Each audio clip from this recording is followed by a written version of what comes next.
भगवत प्राप्ति के बाद एक व्यक्ति भौतिक सुख दुख से ऊपर उठ जाता है और उसे परम शांति, आनंद और तृप्ति का अनुभव होता है।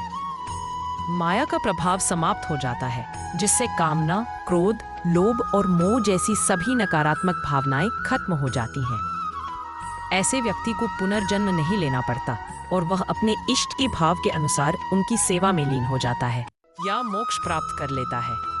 चलिए अब प्रेमानंद जी महाराज के शब्दों में सुनते हैं। निरंतर नाम जप, अन्य विचार शून्य हृदय। ये बहुत बार आपसे कहा है। उपासक यदि जल्दी लाभ लेना चाहता है तो दूसरों की बातों को सुनना बंद करे। हम जो सुनते हैं, जो देखते हैं, जो बोलते हैं, तीन का साधना में बहुत बड़ा प्रभाव पड़ता है। ध्यान दीजिए, आप जो बोलते हैं, आप जो देखते हैं, आप जो सुनते हैं, वही आपका प्रधान चिंतन बनता है और चिंतन जो करते हैं वैसी आपकी स्थिति होती है। इसलिए रसना कटो जो अनरटो, निरखि अनफुटो, नयन और श्रवण फुटो जो अनसुनो। श्री राधा तीन के लिए का, तीन का बड़ा प्रभाव होता है और हम इन तीन पर ध्यान नहीं देते। जो मन आया वो बोलते गए। धर्म का ज्ञान नहीं, शास्त्र स्वाध्याय नहीं किया, किसी भी बड़े महापुरुष पर टिप्पणी करने में हमें कोई भय नहीं लगता। वाणी से ऐसे अपराध बन जाते हैं कि आगे उठने की गुंजाइश क्या, गिरते ही चले जाओगे। दृष्टि इतनी पार्थिव हो चुकी है, केवल प्राकृतिक, केवल प्रकृति जनित ही चेष्टा हम देख पाते हैं। श्रवणेंद्रिय इतनी मलिन हो गई है कि उसे दिव्य भागवतिक शब्दों का श्रवण करने का भाव ही नहीं आ पाता है। और ये चिदानंद मार्ग है, प्रेम मार्ग है। पहले तो स्वीकार करें कि हम योग्य नहीं हैं, हमारा निर्णय ठीक नहीं है। फिर हम शास्त्र और सदगुरु की निर्णय को स्वीकार करें। हमें खूब पता है कि हमें बहुत ज्ञान है। चाहे जितना तुम्हें ज्ञान हो वो प्राकृतिक ही है। चिदानंद मार्ग का ज्ञान महापुरुषों का सेवन करने से होता है, पढ़ने से भी नहीं होता। पढ़कर दूसरे को सुना दिया, वाहवाही मिलेगी, प्रणाम नमस्कार आदि आदि, पर आपको तत्वबोध नहीं होगा। महाराज युधिष्ठिर जब तीर्थ यात्रा में भ्रमण कर रहे थे तो एक दिव्य ऋषि प्रकट हुए और उन्होंने कहा कि युधिष्ठिर, चाहे बृहस्पति के समान किसी को ज्ञान हो, पर जब तक वो ज्ञान वृद्ध का सेवन नहीं करता तब तक उसे तत्वबोध नहीं होता। बहुत आनंद मिला इस बात को पढ़ के और इस पर चिंतन भी हुआ। परम सत्य है। जैसे किसी संत महापुरुषों के पास कभी कोई संत गए और ये प्रश्न किया कि अभी हमारी अमुक भूमिका पे प्रवेश नहीं हुआ, तो पूछते थे किन महापुरुष की सेवा में हो, किसकी सेवा में हो? नहीं, सेवा तो नहीं होगा, नहीं होगा। ये होता ही अनुगत होकर के है। देहाती भाषा में जब गंगा किनारे भ्रमण, कितने वर्ष लंगोटी धोई किस महात्मा की? नहीं है, नहीं होगा। ये तब से नहीं होने वाला। सुन रहे हो ना, ये जो पावन चरित्र सुन रहे हो महापुरुष, ये तब से होने वाला नहीं है। जब तक किसी भगवत प्रेमी महात्मा के अनुगत होकर उनके शासन में आपने साधना नहीं की, उनकी आज्ञा के अनुसार नहीं चले, ये बोध होने वाला नहीं। मोक्ष मूलम गुरु कृपा, ये कृपा से बोध होता है। नायमात्मा प्रवचने न लभ्या न मेधया न बहुधा श्रुते न। बहुत सुनने वाले हो, बहुत बोलने वाले हो, बहुत बुद्धिमान नहीं होगा। बिना भगवत प्रेमी महात्माओं के संग का तात्पर्य होता है उनके रंग में रंगने के लिए व्याकुलता होनी, उनके अनुसार चलना। क्यों में उन्हें नितिक धर्मिन संग रंग बढ़त नित नित सरस, नित नित प्रेम अभंग। यह जो कृपा हरिवंश की बढ़िया अवसर मिला है। जीवन को ऐसी महान स्थिति में पहुंचा दो जहां से कभी भ्रष्ट नहीं होना होता। वो अमोघ स्थिति है। सब कुछ खुले नेत्रों से दिखाई देगा। इन्हीं नयनन सब सुख देखें, अपनो जन्म सुफल कर लेखें। इन्हीं नेत्रों से ऐसे, इन्हीं नेत्रों में वो नेत्र प्रकाशित हो जाते हैं, जिसे भगवत रसिक जी कहते हैं, चश्मा नित्य बिहार को दियो बिहारिन मोए। इन्हीं नेत्रों में वो नेत्र प्रकाशित हो जाते हैं, खुले हो या बंद हो, अपने प्राणाराध्य प्रभु को निरखता रहता है। उनकी एक एक चेष्टा देखता रहता है, उनकी एक एक वृत्ति, मनोवृत्ति देखता रहता है। प्रभु की मनोवृत्ति, एक एक मन मन की रुचि जान नेह विधि पार आनंद। वो आनंद कहीं ब्रह्मा को भी पद में भी नहीं है भाई। इस मृत्यु लोक के सुखों की तो बात जाने दो। एक बार ये जन्म प्रियालाल के चरणों में देते हैं। दृढ़ निष्ठा करके, अब चाहे प्राण चले जाएं, ऐसा कष्ट मिले, चाहे सारा संसार हमें सम्मान दे, दोनों तरफ हमें दृष्टि नहीं डालनी, अपने लक्ष्य की तरफ दृष्टि डालनी। एक क्षण के लिए भी हम प्रभु को ना भूलें। फिर देखो आनंद, देखो कैसा आनंद आता है। इन भोग सामग्रियों के लिए आप परेशान हैं, ये माया कृत है, तो आपके पीछे डोलेंगी। अभी आपको पता नहीं है ना, राज से पता नहीं है, इसलिए आप पागल घूम रहे हो इंद्रियजन्य भोगों को संग्रह करने में। अरे ये तो तुम्हारे पीछे डोलेंगे, बाधा रूप से डोलेंगे, तुम्हें बाधा पहुंचाने के लिए। जिनकी तुम आराधना करते हो भोगों की, वो भोग तुम्हारी आराधना में बाधा पहुंचाने के लिए आएंगे। बस विश्वास मान करके राधा राधा को, न कोई बाधा तुम्हें गिरा पाएगी और न कोई विघ्न तुम्हारे मार्ग में तुम्हें रोक पाएगा। ये मन और बुद्धि ने ही हमें बांध दिया भ्रमात्मक माया में। यही हमें जलाते रहते हैं, फंसाते रहते हैं। नाना प्रकार के दुख ना होने पर भी ये दुख देते रहते हैं। मय्येव मन आधत्सो मयि बुद्धिम निवेशय, भगवान का आदेश है। अर्जुन जी के सामने खड़े हैं भगवान। अगर कहे कि आप में सामर्थ्य है, चमत्कार है, तो कर लो, हम जा रहे हैं विषयों का सेवन करने, तब हम मानेंगे। ऐसा सिद्धांत नहीं, इसे मूर्खता कहते हैं। मूर्खता अध्यात्म मार्ग में आरूढ़ नहीं होने देती। यदि आपके अंदर पिपाशा भगवत मार्ग की नहीं है, तो भगवान के समीप रहते हुए भी आप माया जनित बंधन में ही रहेंगे, समीप रहते हुए भी। देख तो रहा है दुर्योधन भगवान के सच्चिदानंद बपू को, क्या परिवर्तन हो रहा है। उपदेश भी कर रहे श्री भगवान, तो श्री भगवान से कह रहा है कि आप ऐसा न समझे कि मैं धर्म को जानता नहीं हूं। धर्म को जानता हूं, पर मेरी रुचि नहीं है, अधर्म में मेरी रुचि है। यदि आपकी वृत्ति भगवत विरोधी आचरणों में सुखपूर्वक विचरने का भाव रखती है, तो कोई आपका परिवर्तन नहीं कर सकता। कहीं भी चले जाओ आप, आपका परिवर्तन आपसे होगा। जब आप विकल होंगे दिव्य रस प्राप्ति के लिए, तो सब संयोग काम करेगा। नहीं तो आपको संतों की कृपा से बड़ा सा बड़ा पद मिल जाए, बड़ी सी बड़ी व्यवस्था मिल जाए। ये सब कल सुना आपने सत्संग में, शास्त्रावाव अर्जुन को भगवान दत्तात्रेय की कृपा से विमान मिला, ऐश्वर्य मिला, सब नष्ट भ्रष्ट हो गया। ये मन और बुद्धि भगवान में जितना हमको प्रयास, ऊर्जा, शक्ति, बल दिया है, हमें अर्पित करना है भगवान में। ये अभ्यास से होता है। आप रात दिन जब इस बात का अभ्यास करेंगे कि आपका मन, आपकी बुद्धि प्रभु में अचल हो जाए, तो हो जाएगी, पक्का हो जाएगी। पर आप अभ्यास नहीं करते। आप सोचते हैं कि कोई ऐसा चमत्कार प्रकट कर दे, तो हम आपको कहते हैं ऐसा कोई चमत्कार नहीं है। शास्त्रों के स्वाध्याय से और संतों के संग से और उनके वचनों की कृपा प्रसाद से ऐसा अनुभव हुआ है। आपको करना होगा। संपूर्ण शास्त्रों में भगवत प्राप्त महापुरुषों की ही वाणी है, और वो अपने निज जनों को सामने ही उपदेश करते हैं। पर वो कहते हैं कि यदि मुझे जानना है, मुझे पाना है, तो तुमको अपना मन समर्पित करना होगा, अपनी बुद्धि समर्पित करनी होगी। ये आपका कार्य है। आप अपने मन और बुद्धि को विषयों में लगाएं, मनमानी आचरणों में लगाएं, कुतर्क विचारों में लगाएं, फिर भगवदानंद नहीं। ये तो अत्यंत श्रद्धा और विश्वास से है। वचनों पर श्रद्धा विश्वास करके जब आगे बढ़ा जाता है, तो भगवत कृपा से हृदय में प्रकाश होता है। जैसे अभी आंख मूंदो तो अंधकार नजर आएगा, फिर आंख खोलो या मूंदो एक ही बात नजर आती है। वो नजरों में बैठ जाते हैं।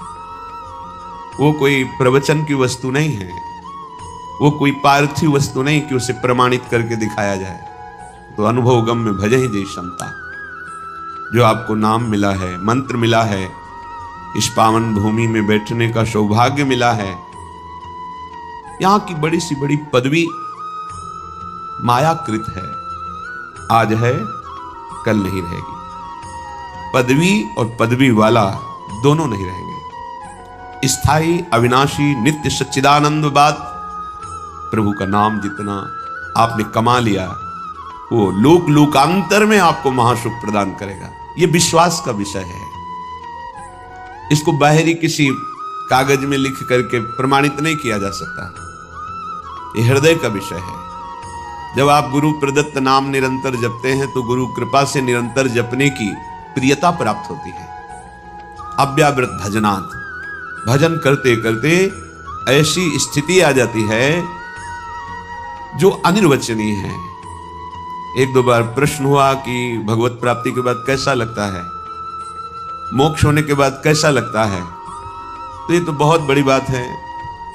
बहुत सुंदर गुलाब जामुन आपको पवावे, कैसा लगा आपको? मीठा नहीं, वैसे कैसा लगा? बहुत अच्छा नहीं, कैसा? बहुत अच्छा कैसा लगा? अब बोलो, आप कहोगे खा के देख लो, बस यही उत्तर होगा। तो ये तो पार्थिव वस्तु के अनुभव की बात है। वो तो सच्चिदानंद जो प्रकृति का एक सेकेंड में संपूर्ण प्रकृति का सृजन करके अपने आप से अपने आप में बैठा खेल रहा है, उसका अनुभव। और फिर वो बतावे कि ऐसा लगता है, नहीं, ये वाणी के अगोचर विषय है। मूकास्वादनवत अनुभव गम्य भजे जे संता, ये तो अनुभव का स्वरूप है। तिल भर पृथक न रहा, बढ़ चला परम नवीन अतुल रस रंग। कभी बढ़ी व्याकुलता होती, फिर जब होता अमिलन भान, तुरत प्रकट हो कर स्मृति में तुम करते सुखद स्पर्श का दान। तब से कभी वियोग कभी मिलन होता, फिर कभी मिलन संभोग। रहती प्रिय अनुभूति बाह्य, अंतर रहता नित रस संयोग। ये स्थिति जागृत होती है। निरंतर नाम मंत्र की स्मृति में डूबा उपासक तिल भर पृथक न रहा, तिल भर भी अब अंतर नहीं रह गया। किसी ने प्रश्न किया, क्या जीव कभी भगवान हो सकता है क्या? अभी आप जानते नहीं, जीव कभी हुआ ही नहीं, आपको समझ में ही नहीं। यही तो भ्रम है, जीव कभी हुआ ही नहीं। जीव किसे कहते हैं? जिसने शरीर को मैं मान लिया उसे जीव कहते हैं, और जिसने शरीर राग का त्याग कर दिया उसे शिव कहते हैं। शिवोहम सोहम स्मृति वृत्ति अखंडा। कुंडल नाम आकार का हुआ है सोना ही, कंकण नाम आकार का हुआ है सोना ही, हार नाम उसी स्वर्ण का ही है। ये नाम रूप गलित कर दो तो बचा क्या? स्वर्ण ही। तुम्हारा जीव संज्ञक संबोधन शरीराभिमान के कारण है, नहीं तुम शिव स्वरूप ही हो, भगवत स्वरूप। तिल भर पृथक न रहा, तस्मित तज्जने भेदा भावात्। जो निरंतर भगवत चिंतन में मगन है, जिनका कहीं कोई शरीर भान इंद्रिय सुख नहीं रह गया, उनमें और भगवान में अंतर नहीं। अंतर ना होते हुए भी एक अंतर है। मोरे मन प्रभुवस विश्वासा, और राम ते अधिक राम कर दासा। अधिक राम कर दासा। भगवान के रहते हुए भी हमारी माया की वृत्तियां नष्ट नहीं हुई, वो हृदय में अभी बैठे हैं। और भगवान के प्रेमी महाभागवत का आश्रय लेकर उनके वचनों के अनुसार चलो तो बैठे नहीं रह सकते, यहां छुप कर नहीं बैठे रह सकते, वो प्रकाशित हो जाएंगे। बढ़ चला परम नवीन अतुल रस रंग, जिसकी त्रिभुवन में किसी से भी तुलना नहीं दी जा सकती। कैसा स्वाद है भगवदानंद? बोले अमुक जैसा, उदाहरण ही नहीं है, वो अद्वितीय है। तिल भर पृथक न रहा, बढ़ चला परम नवीन अतुल रस रंग। किससे उदाहरण दे? भगवदानंद कैसा? बोले ऐसा नहीं है ही नहीं, वो केवल अद्वितीय है, और वो केवल अनुभव में। जाने मोरी छाती, वाणी भी नहीं। ध्रुवदास जी कहते हैं, जिन नेत्रों ने देखा उनको बोलने की सामर्थ्य नहीं, जो वाणी बोल रही उसने देखा नहीं, कैसे बात को बतावें? कभी बड़ी व्याकुलता होती है। कब? जब एकदम भाव आया, अरे प्रभु हमसे दूर हैं, अभी अभी उन्हीं में डूबे हुए हैं। क्षण में भाव आया, मैंने तो कभी उनको एक बार भर नेत्र भी नहीं देखा। दहाड़ मार के रोना शुरू हो गया। फिर तुरंत क्षण में भाव बदला, सामने मुस्कुराते युगल सरकार, परमानंद में निमग्न कृतकृत्यता का अनुभव। कभी बड़ी व्याकुलता होती, फिर जब होता अमिलन भान, तुरंत प्रकट होकर स्मृति में तुम करते सुखद स्पर्श का दान। तब से कभी मिलन कभी वियोग, फिर कभी मिलन संभोग, रहती प्रिय अनुभूति बाह्य अंतर, रहता नित रस संयोग। ये स्थिति कभी स्मृति में छाए हुए है, अंदर ही अंदर बात हो रही है, आलिंगन हो रहा है, रस में डूबा हुआ।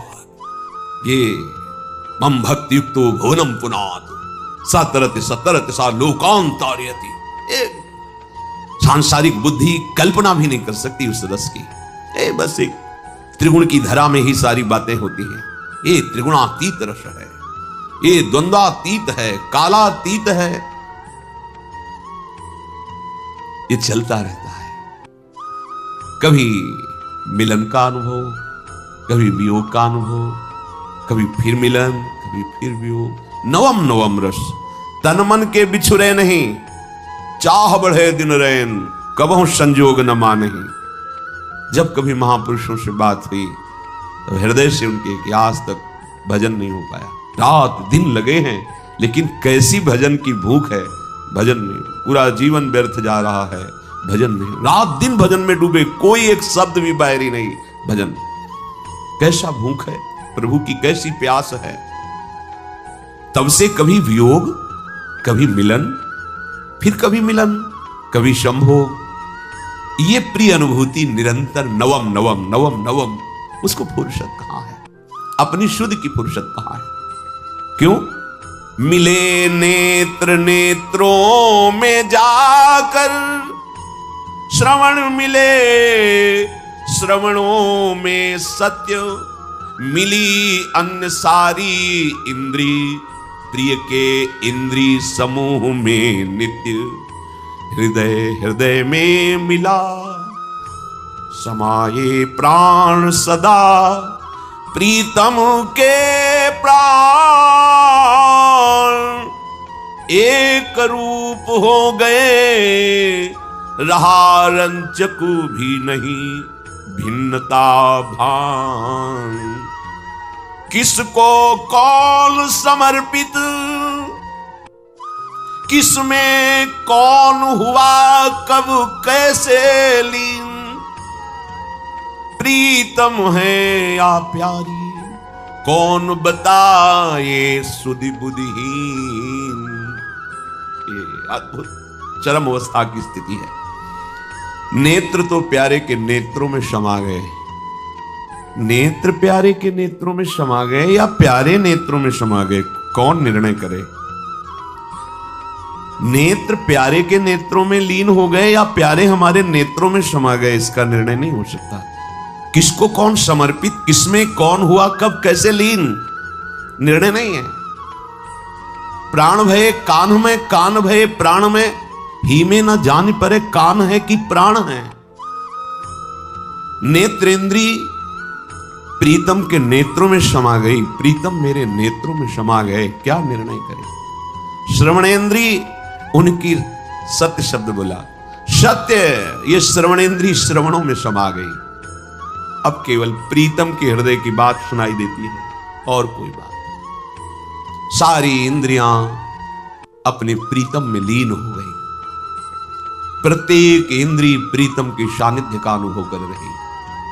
हृदय हृदय में मिल गया, प्राण प्राण में समा गए, प्राण प्रिया प्रीतम हो गए। शपथ पूर्वक कहते, मेरे प्राणनाथ श्री श्यामा, शपथ करो प्रभु जी। अब न इंद्री बची है, न मन बचा है, न बुद्धि, न चित्त, न अहंकार, एक रूप हो गए, रहा रंचक भी नहीं भिन्नता भान। अब किसको कौन समर्पित? यह है महान प्रेम समाधि। अब किसको कौन समर्पित, किसमें कौन हुआ कब लीन, इधर से या उधर से? अब इधर उधर दोनों दोनों की बात नहीं रहेगी। अब एक हो, एक रूप हो गए, रहा रंचक भी नहीं भिन्नता भान। कैसे कोई वाणी से वर्णन करे कि भगवदानंद क्या है। ऐसे सुख में मोक्ष सुख भी हल्का हो जाता है, नगण्य हो जाता है। इसलिए ये जीवन इसी महासुख के लिए मिला है। केवल बुद्धि से शरीर व्यवहार का निश्चय, बुद्धि से इंद्रियजन्य भोगों के सुख का निश्चय, अंतःकरण से मैं की सत्ता बनाए रख करके विचरण करना, यही संसारिकता है। आप सब संसारिकता में नहीं, आप सब अध्यात्म में हैं। उठने की कोशिश करो। जहां हो ये भूमिका स्थायी नहीं है। एक ऐसी स्थिति है जहां न हर्ष है, न शोक है, न दुख है, न सुख है, न मिलन है, न अमिलन है। न मिलन है, न अमिलन है। एक रूप हो गए, रहा रंचक भी नहीं भिन्नता भान। फिर भी चाह बढ़े दिन रैन। कैसे कोई समझ सकता। अगर आपको अच्छा लगा हो तो प्लीज चैनल को लाइक और सब्सक्राइब करना बिल्कुल ना भूलेगा।